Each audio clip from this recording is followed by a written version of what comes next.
Okay, so moving away from courtship and marriage discussion, so I have a question for you. It's about friendship. Do you think that we make friends in church based off of convenience or connection? Like we see each other every Sunday, every week, basically. So might as well be friends. Or because I saw you, you seem like a great person, I like you, then let's be friends. Okay, thank you very much for that question. So I think that just the way you make friends in school, at work, is the same way you make friends in church.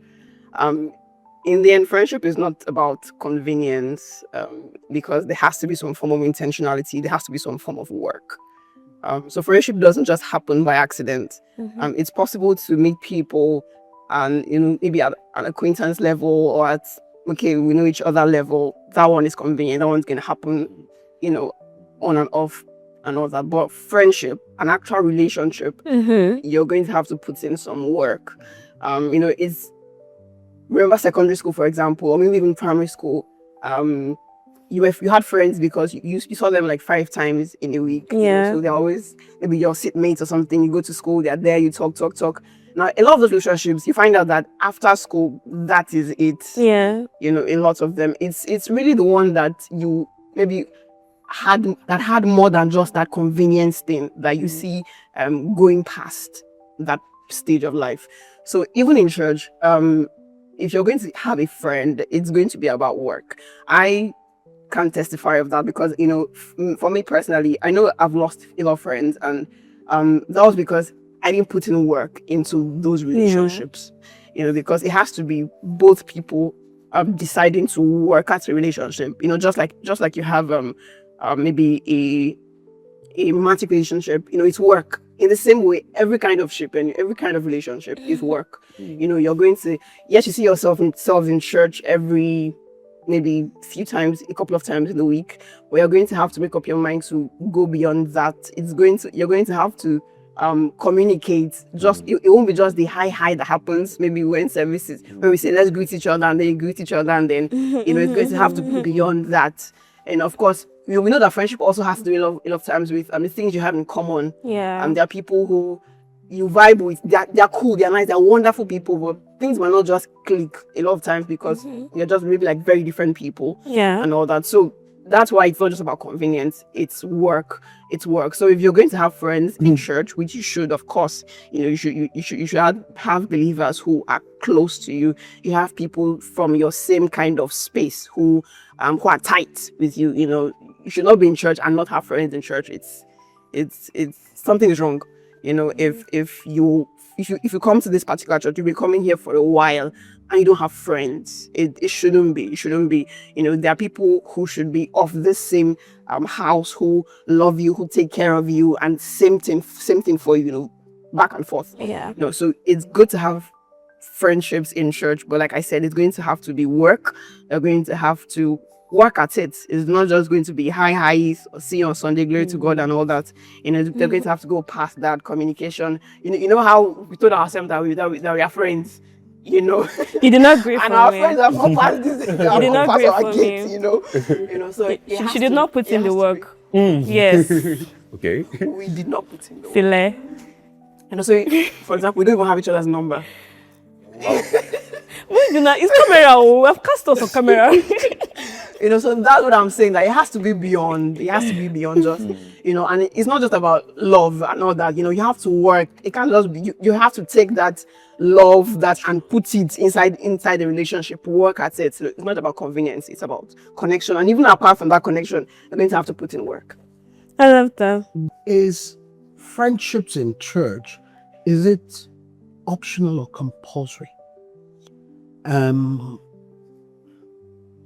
Being the house of God, the people, is it optional whether I want to, or am I really, is it what God really expects? Okay, so I would say it's not optional, and not from the standpoint of oh yeah, oh, it's not by force. Oh yeah, go to church now. It's Yeah. better sit down there and Must before we make leave a church friend. today, get somebody's number and then start pursuing it with, how things can become religious and Yeah. okay, well, I need to just do this, I need to just do this thing. No, we're not saying it should be that way. But is it what God wants? Is it God's desire for you? Yes. Is it something that is good and desirable? Yes. You should not just be it should not just be like that. I was speaking with somebody in church a while back, and we're talking about the fact that okay, she has been in church for a while, but there's nobody that she talks to. So she comes to church, and then after service she's just looking, and so. And I was having a conversation with her, and I was saying that this is not very good. This is not very good. There should be people, of course, you can't be friends with everybody in church. Yeah. It's not possible, but there should be people who you are close to. It's what Jesus wants from you. Because this is the household of faith. These are people, you're on the same wavelength. You're It's a thinking, fellowship. yes, sir, you're thinking Jesus together. So they should be. You should have good quality friendships from this place. People that will be able to influence your life outside church. Yeah. Not just what you are doing service and all that. Even outside church, you're working together. You're friends, so they can influence your life, and you can influence their lives outside church. So I would say definitely, Jesus wants you to have friends from church. And one of those people who come to church and say, It's not by force. not just not by force, but the people who come to church and say, I don't want anybody to know me. Yeah, I was that person actually. You people broke it. So that is huggy every Sunday. That you don't touch me, man. So yes, I also was that kind of person. Yes, I remember the first time I came to church. I was the person who I think I used to sit at the back. Even if not for work, actually, I still like to sit at the back. So I used to sit at the back, and then youth service is over like this. I'm gone. Like I lived right in front of church, but so I'll just target like maybe 5 minutes or 2 minutes to service. So I can come in when service is about to begin, and then I can just leave immediately. Of course, people have different reasons. They want to just remain by themselves. It's comfortable. Actually, I was talking to Pastor about something about that earlier. It's comfortable to just be by yourself. Because it takes work. It takes some certain kind of effort actually to have relationships. It takes leaving your comfort zone. You have to do the work. It's effort. You have to work. And a lot of times it's just easier to just be by yourself. So there are people like that, and it's true. You're like, that was once like that. But you have to make up your mind. You have to tell yourself that it's not. You have to remind yourself that it's not the will of God for you. God doesn't want you to do it in isolation. Yeah. It's something that even I have to constantly remind myself. Even now.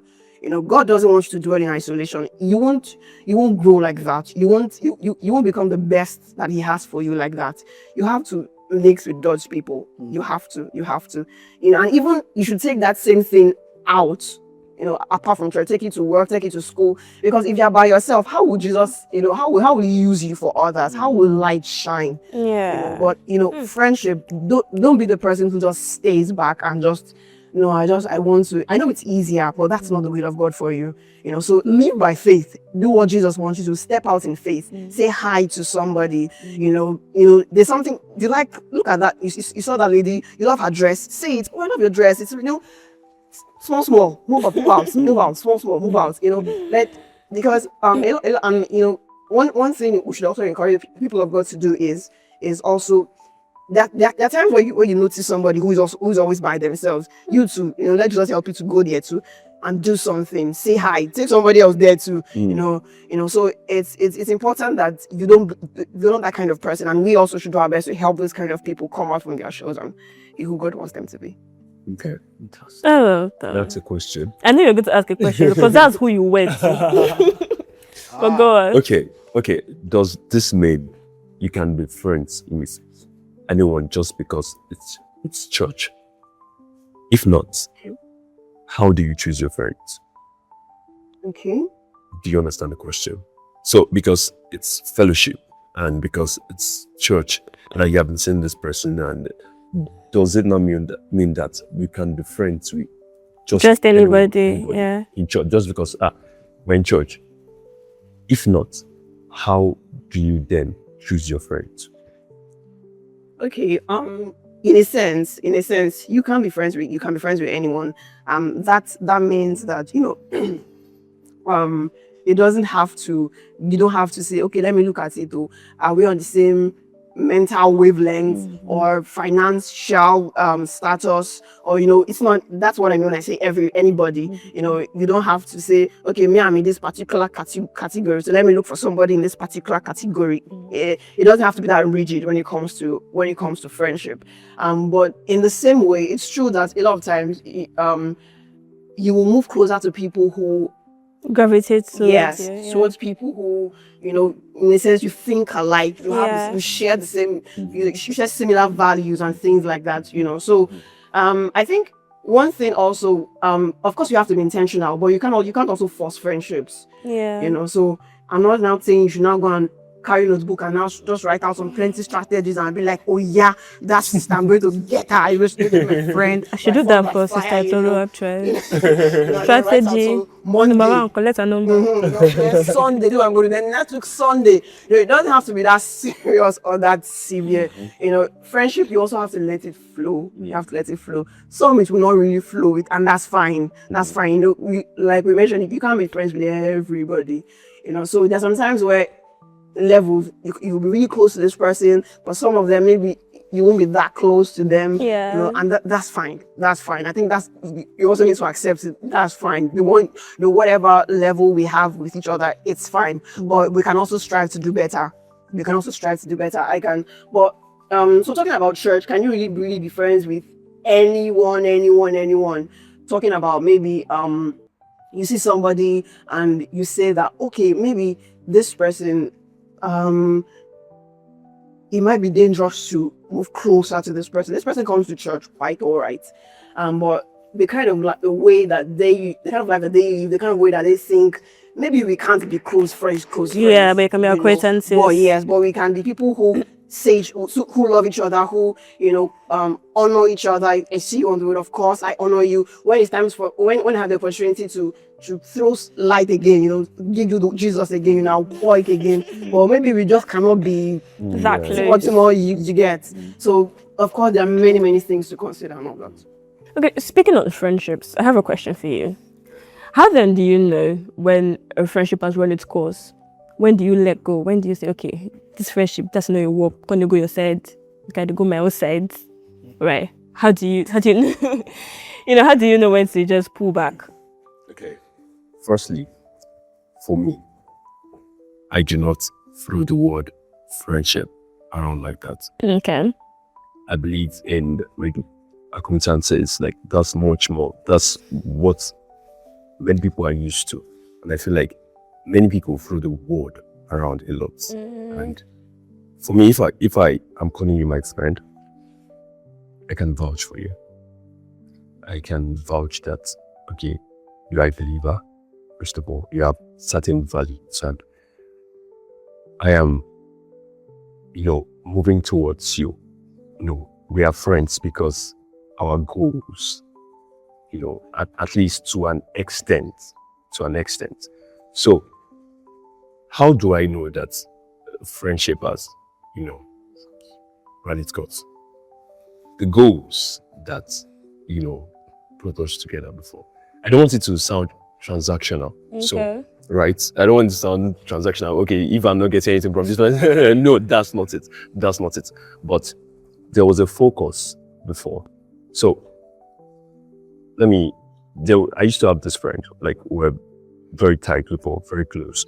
And then after we finished service, everyone just moved out, and then it came to town not too long ago, and I found out that the person I knew it's not the person you're feeling. is not there again. So I know that this person, even if he decides to stay in town, we cannot because our priorities have changed. So that's it. Communication, of course. When maybe you've not spoken to someone for a very long time, and then maybe they're out of town, and then there are a lot of us that we have friends when we're in maybe secondary school, university, and then sometimes you just like, he's still my friend, he's still my friend. For me, if I've not seen you for a long time, if we've not spoken for a very long time, and you are here now, I have to calm down first. Like, how far? Who is this person now? Yeah. Because the person That I knew. met other people too that have influenced, poured into the person's life. So you can't just come back and be my friend. I have to calm down. Is this person still? And you would know, honestly, you would From know. conversations. You would know. This person used to be fervent about the things of God, and this person is here now talking about this person. They're only signs. Yeah. They're only signs. So you know conversations, and so many people do not like addressing this issue just because I'll now tell him that we have been friends for, he's my childhood, he's my guy. It's not my guy. He's not, he used to be your guy. Yeah. But now you should look into it. He's just It's a guy that I know. He's just a guy. Like you said, work. It requires, if you are friends with someone, even if they are out of town, even if they are, how is the communication between you? Someone can't just go for 6 months and they are back, and suddenly, because they are seeing each other, it's convenient. And I believe distance, right? It's also a test to what you guys are building. Are you just friends because, okay, this person's in town, it's just convenient for us to be friends, and then if you really want to be friends with the person, even if they are out of town, if we are not seeing them, what's with the work, the call, text, or you doing like investment into what you're building? Well, but some people do not really care about that. It's just vibes, and you see, he's back in town. My friend is saying. Some people even do not really care about that. They are meeting someone today, tomorrow, and then Your voice can be loud like this. He's my friend. And it's not supposed to be like that. If we call ourselves, like, if we are friends to an extent, at least I should be able to say, oh, I know this person. I know this person. I know what this person is capable of. If they say, and this person did something like this, never. I know who this person is. I know many of us have just, trivialized, what's there now? My guy. But it's not supposed to be like that. We need to go back to, the traditional way of that's my own view about it. So based off of that, would you say that you've made any mistakes in friendships or relationships, that didn't pan out like you wanted them to, work out? Is that from your end or from the person's end? What happened? Okay, yes, definitely. I have made some mistakes, and should I say my nonchalant attitude that like ruined some, friendships for me. And one thing, what I was able to take from that is that it takes two people to make a relationship work. Yeah. It takes like the coming together of two people that are intentional about making it work. Right. It's not just two persons, like two that are very intentional about, making it work. So it's not like this person is bringing 20% and the other person is bringing 80%. I was on bringing 20%, but we're younger, and I wished I had put in much more effort than I'm still trying to pick it up now, but it's not like it used to be. And I wished I was more intentional about like the friendship. But yes, I've learned my lesson, and it is that if you want to be friends with someone, put in your best. Put in your best. Be intentional about it. I would rather not have you be friends with the person than just come and be doing, just be, nonchalant about it. And the person is trying to be your friend, and you are just like laid back, like, so it takes two people to be friends, two intentional people. So I think. Love it. Satif, give us your own. Okay, so honestly, mine will still be what he mentioned. One of or the mistake that I know that I have made when it comes to relationships and friendships with other people, and I think from my end, a lot of times it was from my end, if I'll be honest, and it was what he mentioned about not being intentional, Yeah. because truth is it takes intentionality and it takes effort, it takes real work. It takes real work. To make it work, it takes real work. It means putting a call, calling people, checking on people, going to visit people in their houses. It's good practice. It's something that I honestly I'm still learning to do. Reach out to people. You haven't spoken to this person in a while. Reach out. Also, are you good? Go to people's houses, and I can just stay in my house all day. It doesn't work like that. You're going to have many relationships. You're going to have to actually work. It can't just be them doing all the work. Yeah. You have to participate. You have to participate on some level. So that's one thing that I know has maybe just used prematurely or something, not being willing to put in the work. A lot of times, and I think a lot of times it was because maybe the desire to just stay in your comfort zone, and it's just easier like that. It's easier like that.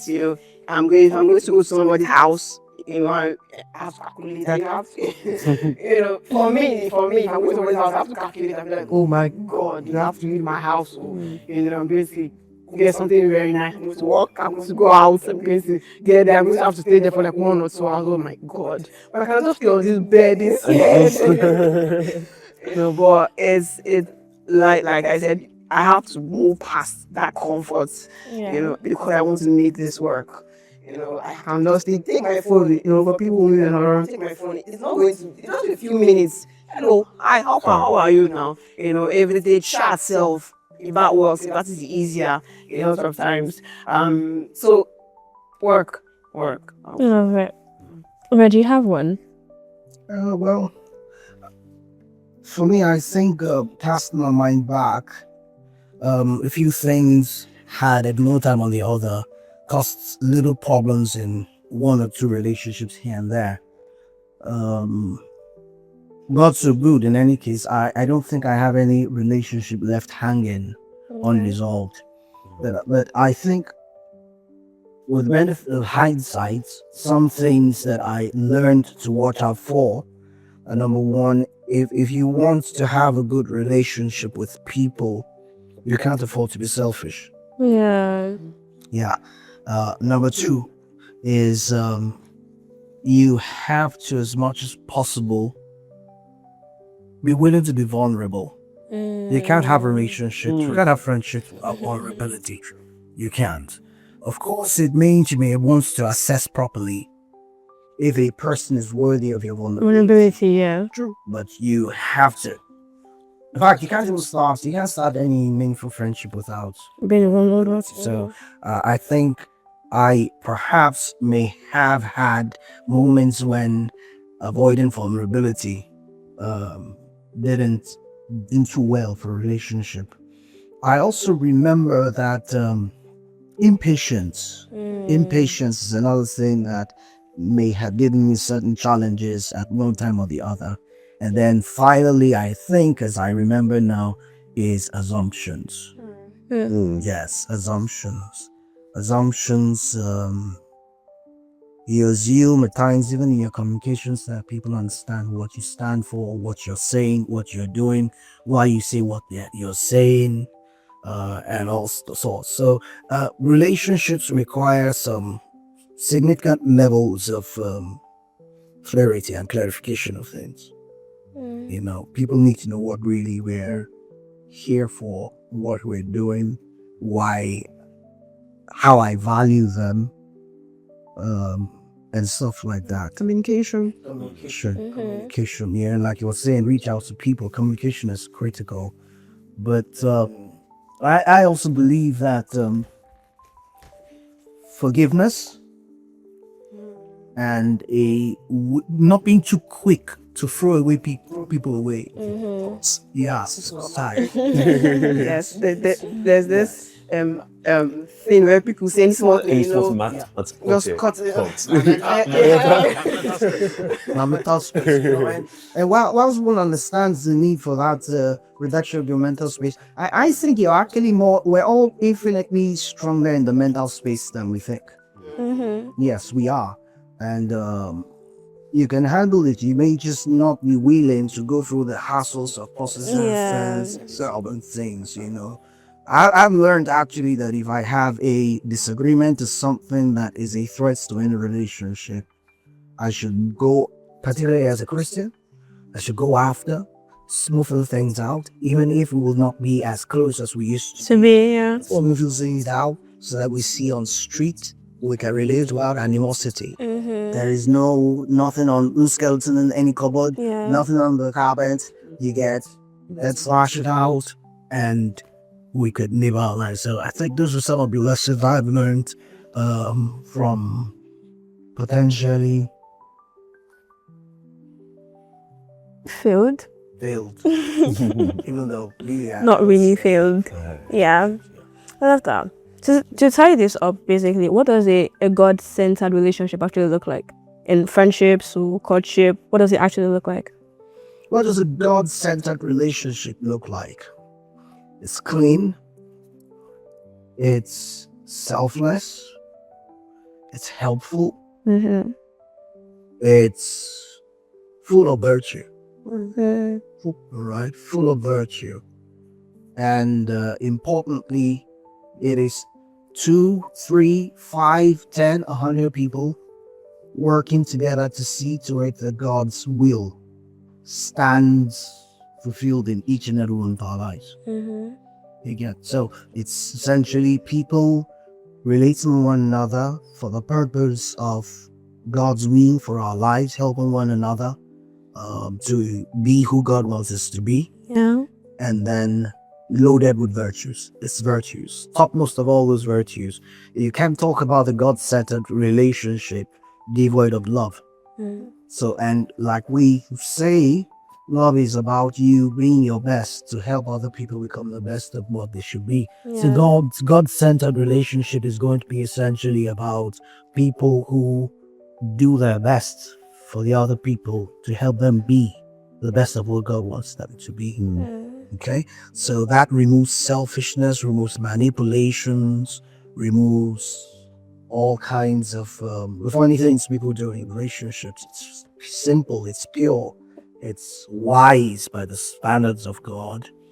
We're helping one another, watching out for one another, being there to encourage one another, offering information and material wisdom to help one another do better.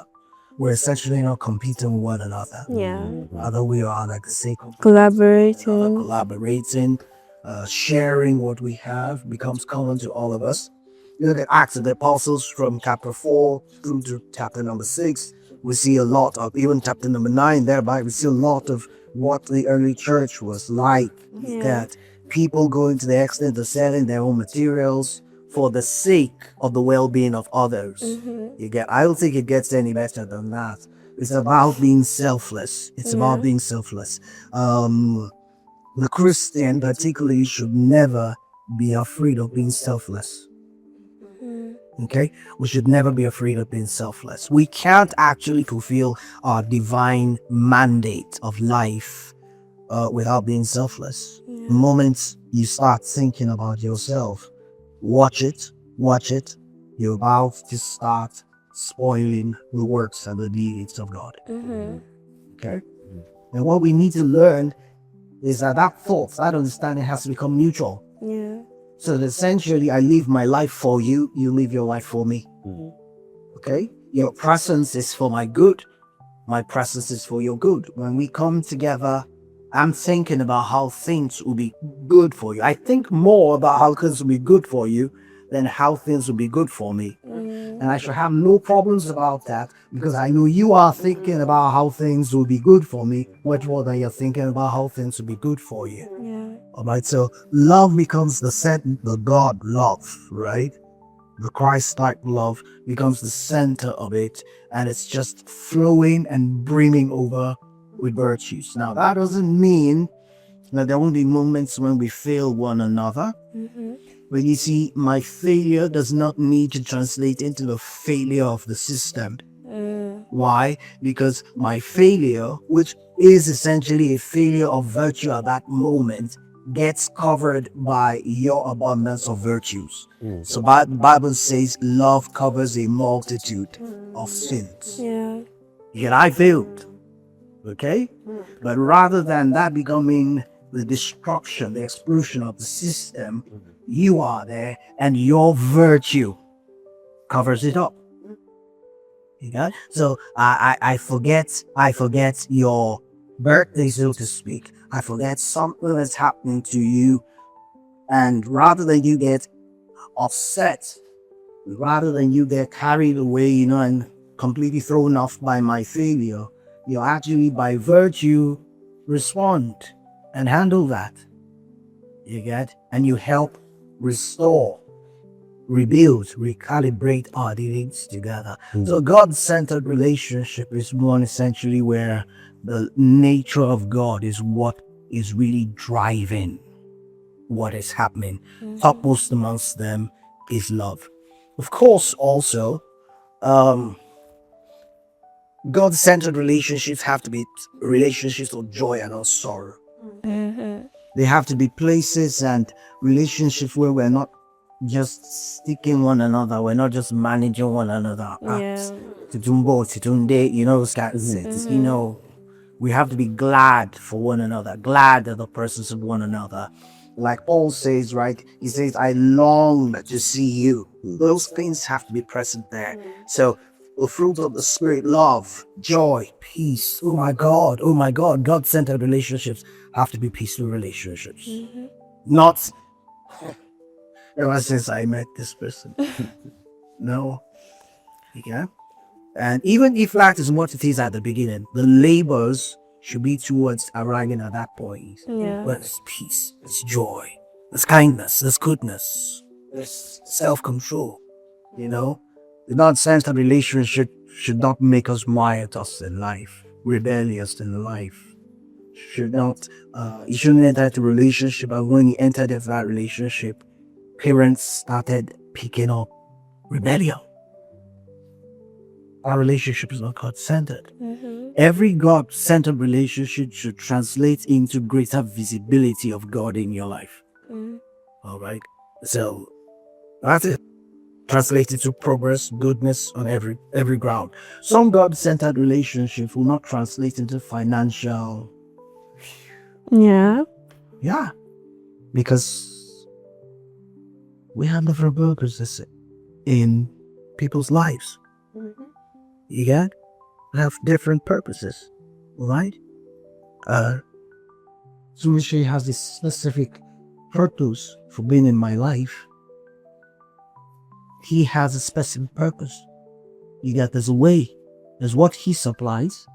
That he supplies, he doesn't supply. And so on and so forth. You get? So we should not rate relationship with everybody based on the same particular parameters. Yeah.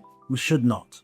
You get? If we're rating our relationships with people, we should fundamentally be rated based on virtues, not the parameters. You get? If not, you will be led into making some very, very wrong choices. Very wrong choices. Yeah. Okay. Do you want to add anything? We're good? All right. On that note, this is the end of Oracles with Reverend Shola.